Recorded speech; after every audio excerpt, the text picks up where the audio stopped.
Hey, what's going on, YouTubers? It's Carbide97 again with another video review. This time, it's a product review, not a Transformers, as you might be able to tell.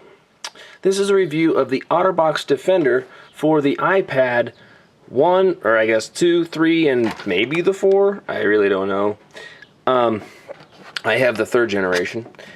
First off, I need to tell you, I love OtterBox as a company. They are outstanding. They have superb customer support. They're just a joy to talk to. I mean, they're super flexible, and the warranty on these things is awesome. I had an OtterBox on my BlackBerry Bold.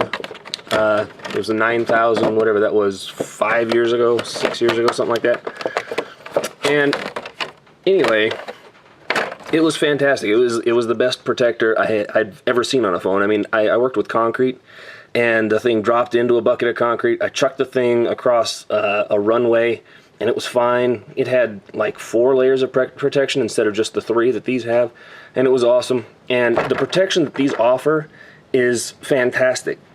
But the reason that I wanted to do this review is because I do have some gripes with this thing, and it has to do with the quality of the silicone cover and the plastic housing on the inside.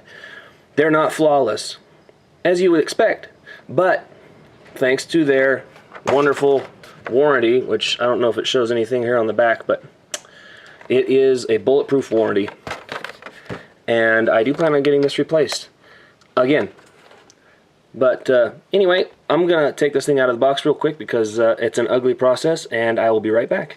Okay, so there it is, and I have the shell cover stand thing on the front of it, just to show you what it looks like when it's all covered up, how it should be. I did not put my iPad back in here because it's just a hassle, and I don't want to damage this thing any more than it's already been damaged, just so that I can be sure to get the full benefit of the warranty. Make sure I haven't botched the warranty myself.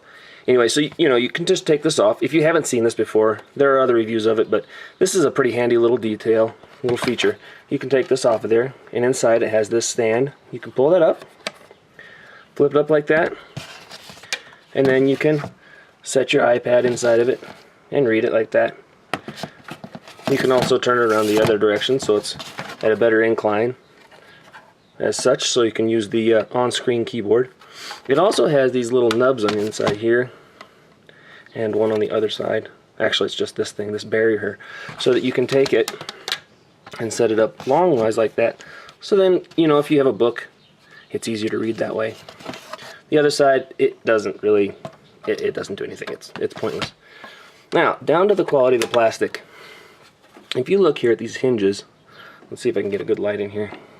There we go. You can see in these hinges, here we go. You can see right, come here, light bulb. There you go. Do you see that? That's not how it's supposed to look. It's supposed to look like that.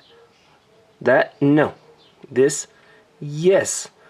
Another problem I have with this is that on these corners where it holds on to the back of the case itself, I'll put that light back, this plastic actually gets weak and cracks from putting it on and taking it off. I've had this thing replaced. I've not had any of this replaced yet. Okay, so I've had these hinges break, and I've had these break. Okay, that sucks. But then you're left with this still, which is a great case. It's handy, and it has a clear cover that comes over this, which I removed because it was already scratched up, and the Gorilla Glass on the iPad really is sufficient, unless, you know, you're putting the thing inside of a gym bag with your keys and whatnot. And as you can see here, the silicone did not hold up to the test. And you can see on the sides here how loose it is. It was not like that when I bought it. And really, it took a long time. It took about a year, really, for it to get this loose.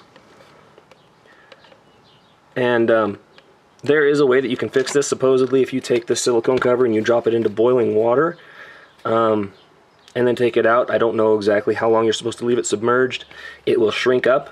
I'm not going to do that because, like I said before, I don't want to screw up my chances of getting this thing replaced according to the warranty. I mean, I'll be happy to pay shipping and handling if I have to, but OtterBox is usually really good about that. They don't even care.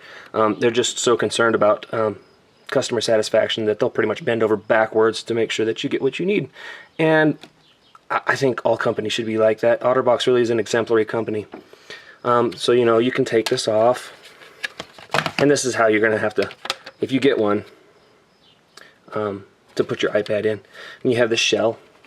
And you have these little contact points here, here, here, and all around like that. And you just kind of carefully budge those open. And I will show you here. One of these broke. There it is, right there.